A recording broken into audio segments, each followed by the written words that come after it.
Today we are going to start the session on human resource management.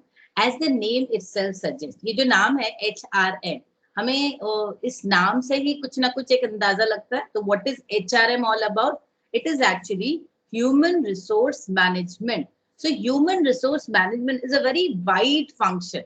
If you if we discuss this about an organizational aspect, an organizational objective, strategy, so you will find that there are 3P, which as per me, as per my concept, I would say, is very important for an organization to understand. The foremost thing is people, then the processes, and then the price you are making for it. Marketing में भी हमने 3P पढ़ा है ना. Marketing में क्या 3P पढ़ा है हमने, जो for sustainable environment whatever is required, that is people, what, people, planet, and profit. This is from the aspect of marketing. हमने ये concept already पढ़ा है. ये 3P का concept तो हमने पढ़ा है. This 3P is not written somewhere, but as per my concept, I think that this is the most important to run an organization. एक ऑर्गेनाइजेशन को रन करने के लिए आपको ये 3P की बहुत ज्यादा जरूरत है. इसमें सबसे पहला पी देखो कौन सा है, पीपल. जो पीपल है, this is at the top most priority, this is at the most important segment for managing the organization. अब आप बोलोगे कैसे? देखो, we can run an organization without machinery, without a computer, without a chair table, anything, but we cannot run an organization without people. So right people, employing right people, retaining right people, maintaining them for a longer period of time with us, with the organization, is a very tough task for any organization to maintain actually. The first thing that I emphasize is on people. अगर आपके पास लोग अच्छे होंगे तो आप किसी भी scenario में, किसी भी रिसोर्स कॉन्स्टेंट में, कैसे भी करके, कितने भी कॉम्पिटिटिव एनवायरनमेंट हो, आप काम कर सकते हो. So right people at right place is very important. After people comes the process on which you are working. देखो, result orientation no doubt is there and we should always strive towards our result. But result से ज्यादा important है आप किस process में चलकर उस result तक पहुंच रहे हो. तो ये orientation अगर रहेगा तो people सही रहेंगे तो ही आप process पे काम कर सकते हो. And then the right price, क्योंकि कॉस्टिंग, सारी कॉस्टिंग और सारा जो आपका फाइनेंशियल बैलेंस है वो इस प्राइस के ऊपर डिपेंड है. Price paid not only to people for everything, because in an organization or anywhere in the world, we are not getting any resources for free. Everything is paid. We have to make a payment for every resources we are using. So that is why this 3P from my sense is very important. Theoretically it may not be important. Theoretically there is no theory for it. It has got a sustainability theory. ये sustainability theory में हमने पढ़ा है. But ये 3P मेरे हिसाब से practical हर HR manager को या हर एक मैनेजमेंट स्टूडेंट्स को, प्रोफेशनल को समझना चाहिए. That this 3P is very important for running an organization, right? अभी देखिए HRM का फंक्शन क्या है. HRM का फंक्शन जो है वो स्टार्ट होता है by understanding the organizational function. अब सबसे पहले देखो हमारा ऑर्गेनाइजेशन का फंक्शन क्या है. हमें अपने ऑर्गेनाइजेशन के फंक्शंस, ऑर्गेनाइजेशनल स्ट्रैटेजी समझ लो, व्हाटएवर ऑर्गेनाइजेशनल स्ट्रैटेजी ले लो. मैं इसको सबसे पहले गोल, ऑब्जेक्टिव्स किसी भी तरीके से डिफाइन कर लो. तो मैं एकदम at the top most level I am trying to define कि पहले हम अपने ऑर्गेनाइजेशनल स्ट्रैटेजी या गोल से ऑब्जेक्टिव्स को लेते हैं. Accordingly, we have different departmental strategy prepared, right? And HR strategy is prepared. HR की जो strategy है, it is prepared in accordance with the above strategy. Actually क्या है? HR is to facilitate all. Organization will give an direction. भाई मुझे ऐसा ऐसा चाहिए. Departments will have different type of strategy. Now HR जो है, it is at ultimate who will help or facilitate to achieve this objective. Without a proper HR department, proper HR team, this is not possible. तो आप देख लो HR strategy जो है, this should be in sync with the organizational objective. HR department जो है ना, उसका total काम है कि ऑर्गेनाइजेशन की जो स्ट्रैटेजी है, ऑर्गेनाइजेशन के जो गोल है, उसको किस तरीके से फैसिलिटेट करे, कोऑर्डिनेट करे टुवर्ड्स अचीविंग दोज गोल.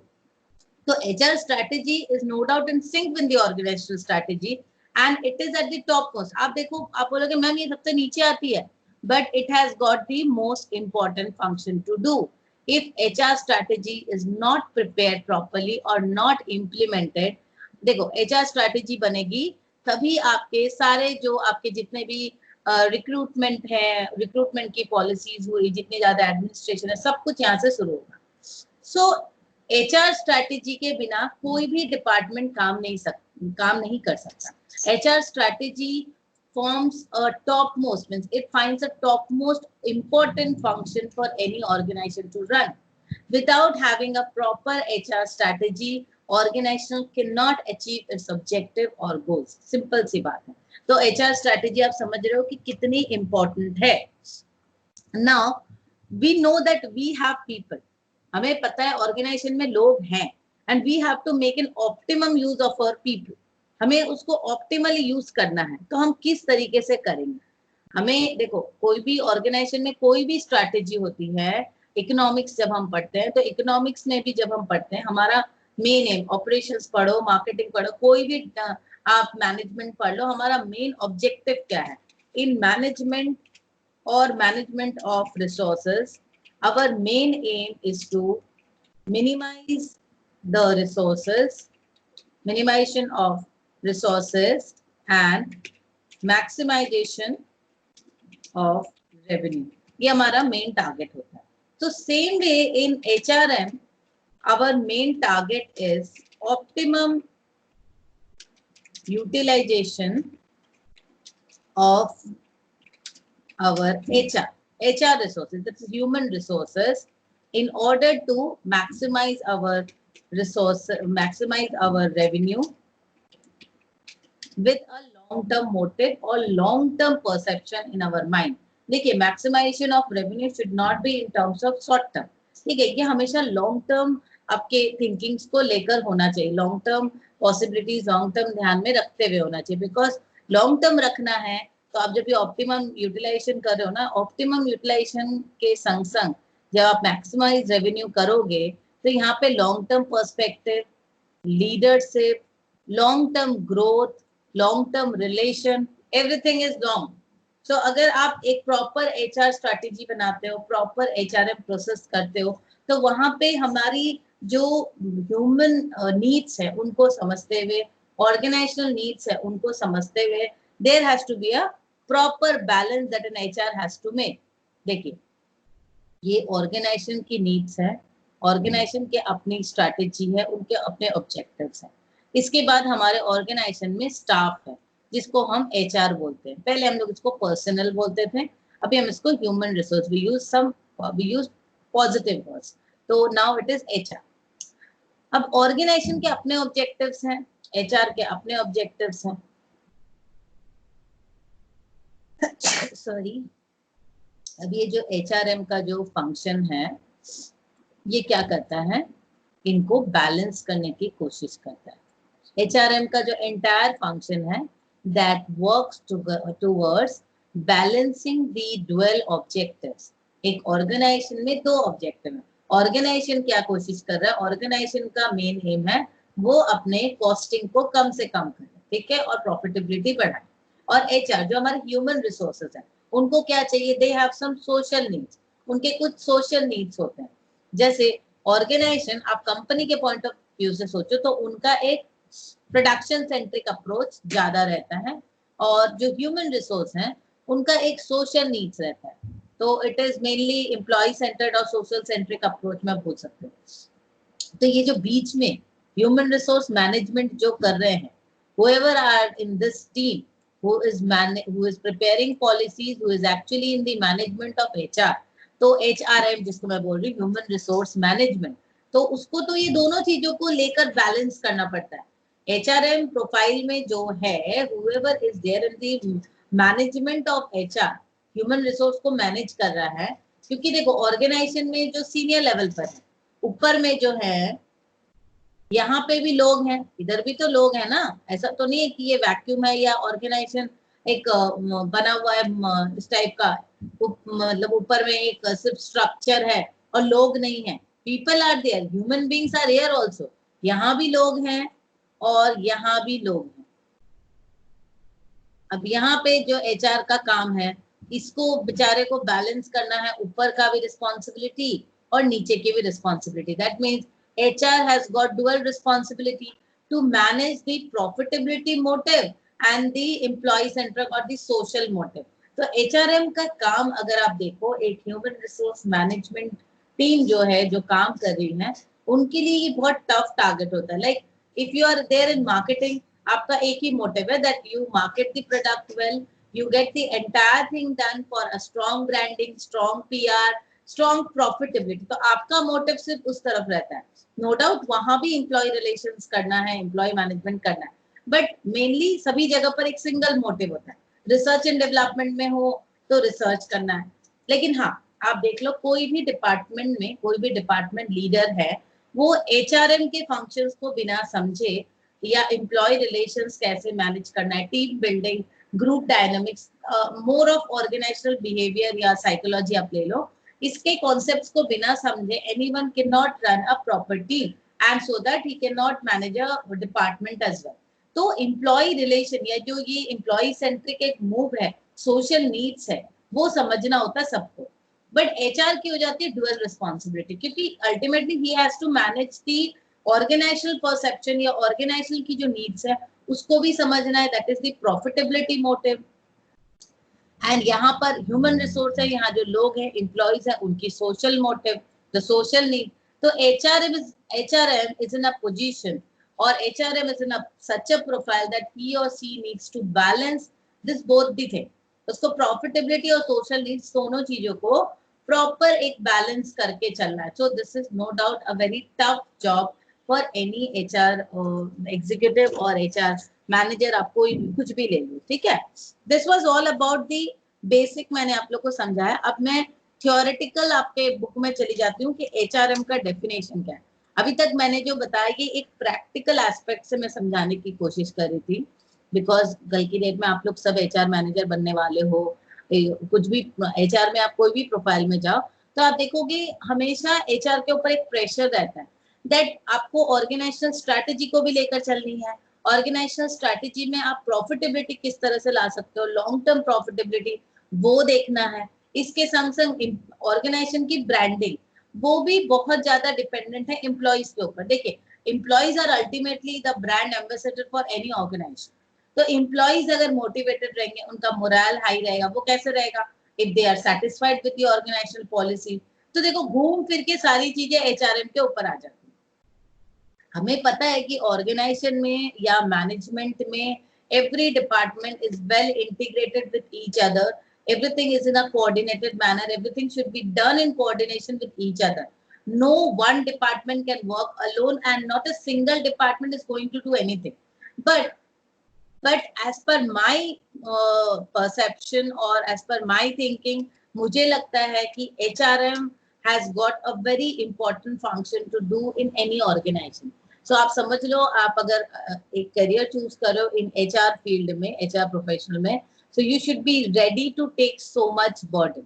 आपको इतने सारे बर्डन लेने के लिए रेडी रहना चाहिए, बिकॉज आपके अगर 100 स्टाफ भी हैं एक ऑर्गेनाइजेशन में, आप प्रैक्टिकली इसको समझो, अगर आप एचआर में किसी भी डिपार्टमेंट में हो, आप मे बी आज की डेट में तो एचआर में बहुत सारे डिपार्टमेंट्स हो गए, लेबर लॉ के एमआईएस के अलग हो गए, डेटा एंट्री के अलग हो गए, लीव कैलकुलेशन के लिए अलग हो गए। तो until and unless you are in junior profile, you are fine, you are safe. But जैसे जैसे आप ऑर्गेनाइजेशनल स्ट्रक्चर में आप ऊपर की तरफ जाओगे, जैसे आप deputy manager, manager, general manager या आप और ऊपर जाते हो, तो there you are actually in a process of preparing the policy. आपको वहां पे पॉलिसीज प्रिपेयर करनी होती है, इम्प्लीमेंट करवाना होता है, तो यू आर टेकिंग व्यू और taking charge of entire thing. आप देखो, जब आप इस लेवल पे होते हो, आप एचआर डिपार्टमेंट में हो, जब आप इस लेवल पे हो, कोई टेंशन नहीं है, किसी चीज की चिंता नहीं है। जब एचआर डिपार्टमेंट का ही स्ट्रक्चर में बात करूं, इससे और ऊपर जाते हो थोड़ी सी चिंता बढ़ती है, यहाँ जाते हो और टेंशन बढ़ता है। जब आप इस लेवल में, आप may be you are the VP HR, VP level पे चले, वीपी लेवल तक जाने की जरूरत नहीं है टेंशन लेने के लिए, आप यहाँ तक भी पहुंच जाओगे। आप अगर डेप्यूटी मैनेजर या असिस्टेंट जनरल मैनेजर पहुंच गए वहां तक, या जनरल मैनेजर पहुंच गए, तो टेंशन तो आपको इस लेवल से ही स्टार्ट हो जाएगी, because ultimately you are taking view of the entire thing. यहाँ पे इतने सारे डिपार्टमेंट्स है, इतने सारे लोग हैं, तो टेंशन तो आपकी यहीं से शुरू हो गई, ठीक है ना। तो क्या होता है, आप जितना ऊंचा जाते जाओगे आपका प्रेशर बढ़ता जाएगा, because ultimately there are lots and lots of people you have to handle, but आप हैंडल डायरेक्टली कर रहे हो नहीं, ऐसी बात नहीं, आप डायरेक्टली नहीं कर रहे, बट स्टिल, जैसे मैं एक छोटा सा एग्जांपल दे रही थी यहाँ पे, आप सपोज डेप्यूटी मैनेजर, ठीक है, असिस्टेंट मैनेजर, डेप्यूटी मैनेजर, कुछ भी, आपके ऑर्गेनाइजेशन में 100 स्टाफ है, 100 स्टाफ है ना। एचआर की अगर आप प्रॉपर रिस्पॉन्सिबिलिटी देखो, you are responsible for those 100 staff. 100 staff की सीटीसी क्या है, कॉस्ट टू कंपनी क्या है, उनसे क्या रेवेन्यू जनरेट हो रहा है, कम उनका रेवेन्यू क्या जनरेट हो रहा है। Ultimately you are responsible for the profitability, quality factors, attrition, everything, because you have, means everything, all the reports should be in your MIS or in your fingertip. आपसे कभी भी बोर्ड ऑफ डायरेक्टर्स पूछ ही सकते हैं what is the CTC you are paying and what is the profitability you are getting from this employee. एक employ का सारा data आपके पास होना चाहिए, तो इसके लिए इंटेंस कंट्रोलिंग फंक्शन की जरूरत है। अब ऐसा तो नहीं है कि सिर्फ एचआर जो डिपार्टमेंट है वो कंट्रोलिंग फंक्शन ही करेगा, बिकॉज जब आप ऊपर जाओगे वहां पे आपको पॉलिसीज प्रिपरेशन, इम्प्लीमेंटेशन, एमआईएस, उसके बाद आपके PF, ESIC, exit formalities, interviews, बहुत सारी चीजें रहती हैं। तो इसके कारण हमें क्या जरूरत है, हमें एक प्रॉपर प्रोसेस में इसको पढ़ाई करनी है, और प्रॉपर प्रोसेस में इसको किस तरीके से हम इम्प्लीमेंट करेंगे वो चीजें समझनी है। See when once you are aware, देखिए बहुत सारे, there are lots and lots of work, आपके बहुत सारे प्रोसेस हैं, बहुत सारे काम है, several departments could be there, इतने वैराइड जॉब है, इतने कॉम्प्लेक्स प्रोसेस है, एंड ऑल दोज, मतलब क्योंकि यहाँ पे ह्यूमन कॉन्सेप्ट बहुत ज्यादा है, क्योंकि everyone will go to your HR department only. कोई भी प्रॉब्लम हुई, सैलरी नहीं आई एक दिन की, आपके पास मेल आएगा, एक दिन का लीव एक्स्ट्रा कैलकुलेट हो गया तो भी मेल आएगा, तो इतने सारे मेल्स कोऑर्डिनेट करना, तो अल्टीमेटली ये जो ह्यूमन पार्ट है ना, this is making the entire thing very complex. तो ये चीज हमें पहले समझनी है कि सारे चीजों में जहां पे, क्योंकि human is a dynamic concept, human, people, आप किसी को भी ले लो, आदमी, इट्स अ डायनामिक कॉन्सेप्ट, हर समय चेंज हो रहा है। टेक्नोलॉजिकल आप मैनेज कर सकते हो अगर आपने पीपल को मैनेज कर लिया, उनके बिहेवियर को, उनके कल्चर को। सो सारे चीज में टॉप मोस्ट प्रायोरिटी जो है वो है पीपल, आपको लोगों को मैनेज करना समझना होगा। सो इसके लिए हम लोग क्या करते हैं, हम लोग जो ये एचआर मैनेजमेंट पढ़ने वाले हैं, इसमें हम लोग क्या स्टेप बाय स्टेप पढ़ते हैं कि किस तरीके से हम लोग सेग्रीगेट करेंगे। इतने सारे फंक्शंस को मैनेज करने का कोई तो तरीका होगा। आज की डेट में हमारे पास ईआरपी अवेलेबल है, सैप अवेलेबल है, we have so many things available, but वो सो मेनी थिंग्स अवेलेबल, जो अवेलेबिलिटी, जो इतनी सारी चीजें हैं, उसको कोऑर्डिनेट करना, उसको लीड करना हमें आना चाहिए, then only will be able to manage it, right. तो मैं स्टार्ट करूंगी, इसके बाद मैं स्टार्ट करूंगी इंट्रोडक्शन।